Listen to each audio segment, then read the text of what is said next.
Gracias. Yorana Korua te Mahingoe, y os van a Grapanui, Mahakara, it Korua Roro, it Korua Taringa, Takvana Kiatuena. ¿Entendieron? Es parte de nuestro misterio. La cultura viva de Isla de Pascua se expresa hoy día a través de su lengua y de otras manifestaciones. Pero gracias a la invitación de TED y gracias a los 18 minutos, tuve que pensar cómo entregarle algo de la historia humana de esa isla a ustedes.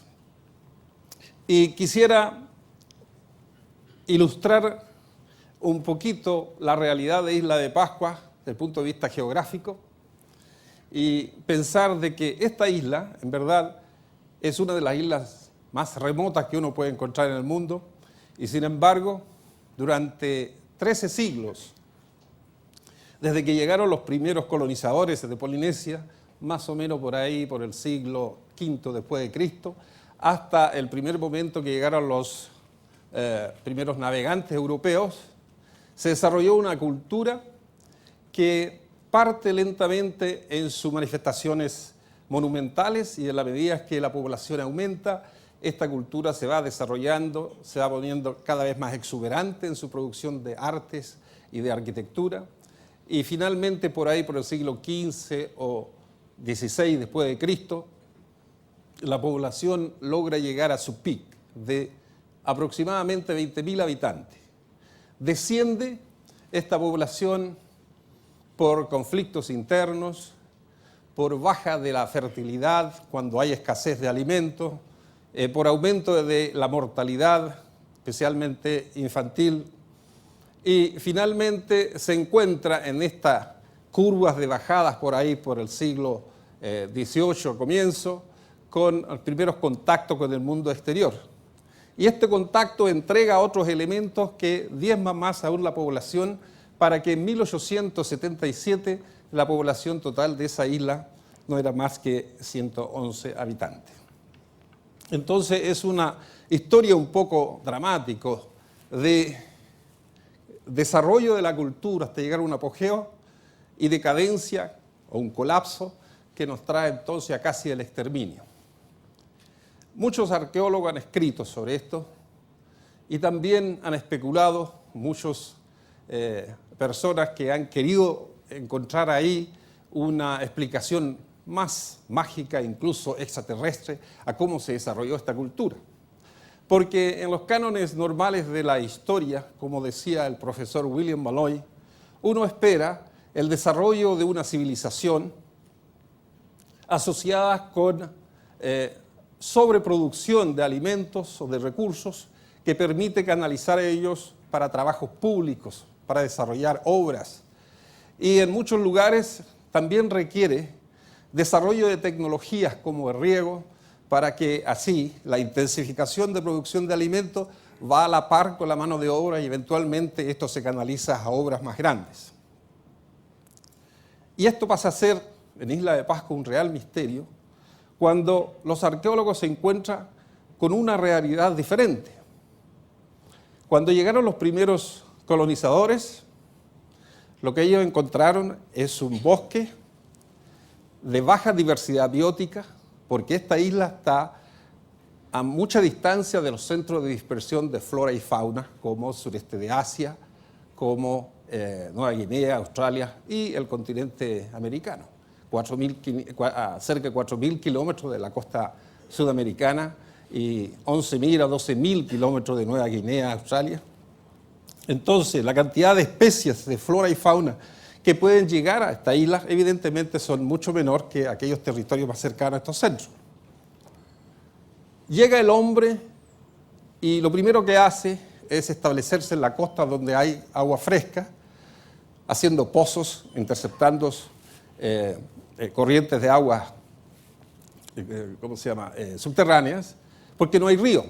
Y a la vez se empiezan a cortar los árboles. Y se produce entonces tal vez el mayor impacto sobre la isla, que es la deforestación de Isla de Pascua. Deforestación que fueron causadas, unos, porque había necesidad de crear áreas para introducir nuevos cultivos. Deforestación porque cuando llegaron los primeros colonizadores tal vez en números de 50 o menos de 100, venían gente exclusivamente a establecerse ahí. Era expedición especial, de acuerdo a la tradición oral, dirigida o comandada por un rey, el rey Hutumatua. Traían más hombres y 2 damas, la señora del rey, la reina, y la hermana del rey. Pero venía en esa embarcación y probablemente en otras una población diferente, que eran las ratitas polinésicas. Ahora, las ratas llegaron a Isla de Pascua mucho más astutamente que los polinésicos, porque venían con sus parejas. Y cuando llegaron a Isla de Pascua se multiplicaron de tal manera que en poco tiempo la isla estaba invadida de ratas y estaban comiendo o sobreviviendo, comiendo las semillas, las frutas, y eso reducía tremendamente el ritmo natural de reproducción de los árboles. Pero lo otro interesante es que Isla de Pascua está a 28 grados al sur del Ecuador y está en una zona que no es común, como pasa por ejemplo con Samoa, Tonga, Hawái, etc., donde el clima un poco más tropical acelera la reproducción de las plantas, crece más rápido a las plantas. En Isla de Pascua usted corta un árbol y hay que esperar mucho tiempo si es que se recupera. Tiene otro fenómeno, la temperatura, la salinidad del mar, que el viento lo trae a tierra y por lo tanto afecta a las plantas. Entonces cuando uno corta un árbol grande que protege a otros más pequeños, lo que hace es crear una especie de efecto dominó, que los árboles más débiles quedan expuestos a los vientos con salinidad y por lo tanto se van muriendo. La deforestación entonces fue causada por el hombre, por las ratitas, por el efecto de salubres de los vientos y tal vez por este cambio climático que nos causa el fenómeno del Niño que se ha hablado y se conoce del Pacífico, que cada 5 o 6 años se produce sequía. Tenemos varias causas de esta deforestación. Pero deforestada la isla por estos diferentes factores también causa erosión. Y la erosión nos lleva a cambios de la topografía de la isla, donde la tierra vegetal de buena calidad que está en lugar más arriba, en cerros, en ladera, se desplaza hacia los valles. La población humana que vive en esas zonas más altas pierde ese recurso tan importante que es el suelo en beneficio a otros que están en otros lugares. Y también, a través de los años, se pierde la materia prima que permitían a otros polinésicos en otras islas usar para fabricar canoas de largo alcance. La gente de Pascua entonces, ya sin árboles, tiene su medio ambiente degradando, el suelo perdiendo muchos minerales y también quedaron atrapados en Isla de Pascua. No podían escapar para buscar otros territorios y colonizar cuando ellos se veían con una densidad de población bastante fuerte. Disculpe, mira aquí, el agua salva la vida.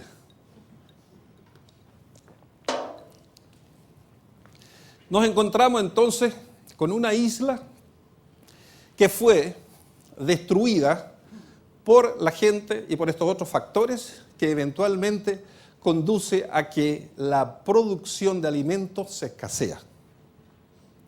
Entonces, volvemos al tema. Si hay escasez de alimentos, la lógica es que no hay tantas obras públicas ni monumentos enormes como la que se hicieron en el pasado. ¿Qué causó esto entonces? Que los polinésicos en Isla de Pascua, atrapados, casi sin alimento, logra producir obras gigantescas que representan a su antepasado. Tenemos aquí un mapa donde nos muestra Isla de Pascua, que está en este sector del Triángulo Polinésicos, y tenemos la inmensidad del Pacífico que nos muestra el otro lado, que es de donde venían los polinésicos. Algunos escritores postulaban de que hubo influencia de Sudamérica sobre esta isla y parte de Polinesia Este para producir estos grandes monumentos, como nuevas ideas ingresando. Pero cuando uno visita la isla y recoge antecedentes etnográficos, historias de cómo llegaron, de dónde venían, qué tipo de embarcaciones usaban, se da cuenta que el origen real del pueblo Rapa Nui debe buscarse hacia el sureste de Asia y dentro de Polinesia. A ver, veamos, hagamos andarla. Ahí está. La historia oral nos cuenta de que llegó por un lado de la isla, un lado protegido. Sin embargo, hacia el siglo XV y XVI la isla entera estaba ocupada y impactó en toda su superficie la destrucción de bosques. Hoy día, Isla de Pascua se ve, como ustedes ven ahí, una foto satelital, y la parte oscura es el bosque que queda, pero un bosque replantado hace poco o reforestado desde los 80. La cultura Rapa Nui, sin lugar a dudas, es polinésica. Produjeron tremendos monumentos que representan a los antepasados. Y estos monumentos perdón, se hicieron en una cantera que se llama Ranoraraku, y en ese lugar hay 300 de estos monumentos en diferentes fases de construcción, hechos con instrumentos tan simples como estos, y la totalidad de la producción es más o menos 1000 de estas estatuas. Las estatuas se fabricaban aquí y lo trasladaban al lugar de destino final, que es la plataforma. Decíamos en un comienzo de que es una paradoja que en un lugar hay escasez de alimentos, hay escasez de recursos, y sin embargo la gente fueron capaces de hacer trabajos públicos como estos, que demandaban liderazgo y que demandaban mucha energía. Lo que hoy día entendemos después de varias décadas de investigaciones es que lo que ocurrió en Isla de Pascua no fue precisamente producto de sobreproducción de alimentos, sino que al revés. Hubo una escasez de alimentos que forzó a la mano de obra a ser más barato. La gente, para poder sobrevivir, en vez de comer 2 kilos de camote al día, fueron bajando a través del tiempo y habría llegado a lo mejor a comer una porción muy pequeña, suficiente para sobrevivir. Pero motivarlos a que a la vez estén trabajando en obras como esto es una tarea de los líderes religiosos y políticos, que eran los sacerdotes, que motivaban a su gente, a su linaje, en forma competitiva con los otros linajes vecinos, e incluso a través de competencia vía generación. Lo que hicieron los abuelos no son tan grandes o tan hermosos como lo que hacemos hoy día. Entonces fueron capaces de mantener enfocado a esta población a trabajar, motivados para tener la imagen de su antepasado más hermosos, más vivos, comiendo lo mínimo necesario. Pero eso fue un equilibrio que duró cierto tiempo nomás. Duró cierto tiempo porque bastaba que se produjera una sequía para que la escasez fuera total y para que así se motivaran los conflictos, robando alimentos de un lado o de otro. Estos monumentos eran en verdad representaciones del rostro vivientes de sus antepasados y por lo tanto había cierto grado de orgullo. Estos monumentos anclaban y le daban una especie de título de dominio a la propiedad donde ellos estaban instalados. Ustedes ven aquí, por ejemplo, pequeños detalles de la oreja, tienen orejera, y también del ojo de Moai, que por ahí por los años 79, 78, logramos discernir claramente que estos Moai, una vez colocados sobre la plataforma, le daban un toque final que era hacerla aparecer como seres vivos. Por eso que en nuestra tradición oral se habla de que estas figuras, las personas de más edad lo llamaban los rostros vivientes de nuestros antepasados. El año 78 descubrimos varios fragmentos de coral, son 57, y logramos juntar 4 de ellos para conformar casi un ojo incrustado. El ojo había sido descubierto por ahí por el año 55 por un profesor mío que se llama William Valois. Lo tuvo en sus manos, pero como estaba tan erosionado y no había restaurado el monumento, no pudo hacer coincidir este descubrimiento y saber entonces de que era ojo de Moai. Él en su paper escribió y describió como posible recipiente ceremonial. Tuvimos la suerte de encontrar, protegido por la arena, la cara del Moai, al cual pertenecía el ojo, y también los fragmentos de coral que permitió armar esto. Y así los Moai aparecen como rostros vivientes de los antepasados. Cambia nuestra percepción del pasado. Pensamos que ya la cultura Rapa Nui despierta simbólicamente. Aprendemos más de los Ahu, sus colores los Moai, etc. Y entendemos entonces que esto es el producto minucioso de una cultura que en estado de aislamiento, con escasez de recursos, pudieron ellos generar mucho más inversiones en los monumentos y en los Ahu. Si no lo hubieran hecho, tal vez habrían caído en decadencia mucho antes.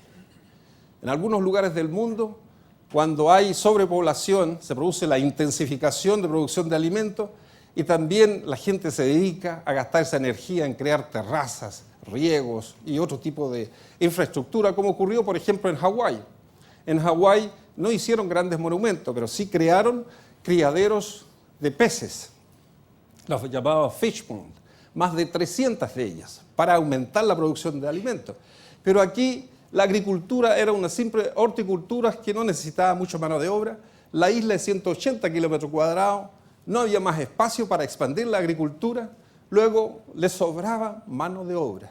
Y esa mano de obra se tornó barato y se vertió entonces en la producción de los Moai. Isla de Pascua está lleno de misterios. A los escritores les gusta escribir The Mystery of Easter Island y muchos misterios, pero la verdad son preguntas que los arqueólogos hacen, o antropólogos, historiadores, para entender muchas cosas. Una de ellas es por qué se desarrolló esa cultura a tal nivel de sofisticación que llegó a ser casi una civilización. Y lo que creemos hoy día es que se produjo porque si no se hubiera hecho de esa manera, si no hubiera esculpido tantos Moai y trabajado en los monumentos religiosos, no habrían tenido cosa que hacer y tendría que salir de la isla como ocurrieron en otras islas polinésicas. Pero no había madera para hacer canoa y alejarse de ahí. Estaban atrapados. Era su solución, era la forma de sobrevivir, usar toda mano de obra. La otra pregunta, que también se dice misterio, e incluso hay libro que dice el misterio resuelto, que todavía no está totalmente resuelto, es cómo estos monumentos de 80 toneladas, de 100 toneladas, la más grande de ellos estimada en 200 toneladas, fueron trasladadas de su lugar de origen o de fabricación hasta el destino final. Entonces, y hay dos grupos de hipótesis. Una dice que el Moai fue transportado horizontal y el otro que el Moai fue transportado de forma vertical. Yo me inclino por lo último. Me inclino por lo último porque hemos encontrado las evidencias. Los Moai, una vez que se fabrica en la cantera, le dejan dos formas de bases, una que es cóncavo y el otro es convexo. La forma convexa es para Moai más pequeños, de manera que se puede mover en esta forma. Y la otra más grande es cóncava, de manera que la base mismo del Moai permite, el borde, ser el freno para que no se caiga hacia un lado, hacia el otro, durante el proceso de moverlo como si moviera un refrigerador y desplazar el Moai. Esto lo hemos medido y están, este detalle, en la plataforma y también, en la cantera y en la plataforma. El otro elemento importante para entender el por qué o cómo los Moai se trasladaban en posición vertical es que hay un cambio del centro de gravedad. Los Moai más antiguos, con formas más antropomórficas, tienen el centro de gravedad más elevado. Pero en la medida que los moai se iban estilizando con el tiempo, se pone más puntudo, la base un poquito más ancha, el centro de gravedad baja y pasa a ser como una especie de mono porfiado. Entonces, esos son los primeros rasgos. Lo otro, que la base de los moai lo cortan de tal manera que queda inclinada hacia el frente, más o menos 5 a 7 grados. Entonces uno puede imaginarse un moai que lo mueven, lo inclinen hacia un lado y con el mismo peso hacia adelante lo mueve. Se inclina y lo mueve. Ahí tenemos una foto de la base de un moai que está en la cantera, que tiene esa curva así, ¿eh? Como una, ¿cómo se llama? Silla mecedora, rocking chair, como dicen en inglés. ¿Ya? Aquí tenemos lo mismo. Entonces, esa es la forma de la base. Y lo otro interesante es que cuando el moai se mueve, cae la base sobre una piedra lisa que permite que no exista mucho desgaste en la base del moai y a la vez que se produce ese pivoteo mucho más rápido sin necesidad de mucha gente. Entonces tenemos la forma del moai, la base, el pivoteo y también un tema que es recientemente descubierto, el ancho del hombro del moai es igual a la base cuando está en la cantera.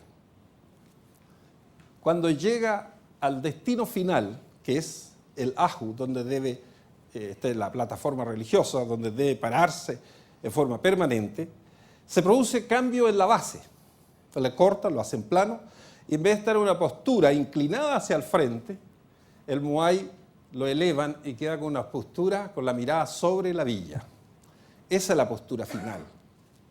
Pero a la vez, como durante el proceso de transporte en posición vertical se producen daños laterales y en la base, entonces se vuelve a pulir y a ajustar y cambia entonces el ancho de la base versus el hombro. Esa figura ahí le demuestra a ustedes cuánto se perdió de la base.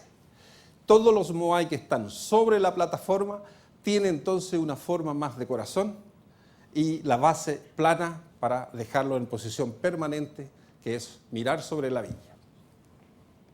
Estos detalles que hemos descubierto han sido corroborados porque cuando hacemos las excavaciones frente a los ajos, encontramos estratos de diferente material y uno de ellos es la toba volcánica, que es el resto del moai que fue pulido y preparado para que quede parado, erguido sobre la plataforma. Bueno, eso es uno de los misterios que tanto se ha hablado, que es el transporte de los moai, y que para mí la mayor contribución de la cultura Rapa Nui al conocimiento general de la humanidad es precisamente ser capaz, en forma ingeniosa, transportar una pieza de arte de bastante peso en posición vertical y colocarlo a 20, 15 o más kilómetros desde el lugar de origen. Y ese misterio está relativamente resuelto, porque aún falta muchas cosas. Falta, por ejemplo, entender mejor cómo subieron y bajaron en terrenos que no son parejos, y si cuántos de ellos realmente llegaron a su destino o se cayeron, etc. Pero lo vamos a dejar pendiente para la hora de preguntas. Y un último dato importante que es el rongorongo, la escritura que se encontró en Isla de Pascua. Se ha hecho algunos cuestionamientos por algunos investigadores diciendo que esto es producto del estímulo que causaron los españoles en 1770 cuando llegaron a Isla de Pascua y firmaron unos papeles. La Isla de Pascua fue nombrada Isla San Carlos y entonces los Rapa Nui le copiaron a los españoles y empezaron a inventar esto. Lo que para mí, etnocéntricamente le digo, es una ofensa a mi cultura. Esta práctica del rongorongo ya se conocía de mucho antes. De hecho, había escuelas, había formas como entrenar para escribir. Usaban hojas de plátanos verdes, la parte de atrás tiene polvillos, y a rayarlos queda marcados como si fuera un cuaderno.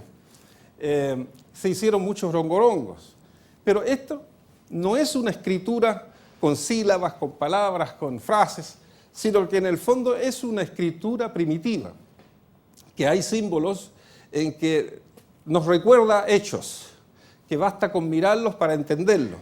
No es un sistema kanji como los chinos, es mucho más primitivo. Pero sin embargo, en esa condición de aislamiento que yo les relataba recientemente, se produjo esto. No se hizo en Hawái, donde había abundancia, no se hizo en Tonga o en Samoa, otras islas polinésicas con mucho más habitantes, mucho más recursos. Se produjo en un lugar de casi extrema escasez. Los rongorongo permanecen hasta el día de hoy un misterio. Los intentos de traducciones han sido en vano. Creo que esto sí que es un real misterio y no tenemos aún evidencias que sugiere cómo explicar. Hay 28 de ellos en el mundo, las mejores tabletas están en Chile, está en el Museo de Historia Natural La Quinta Normal. Quiero llegar hasta este punto porque ya mis minutos se sobrepasaron y agradecer por su atención y esperarle las preguntas que desean. Muchas gracias.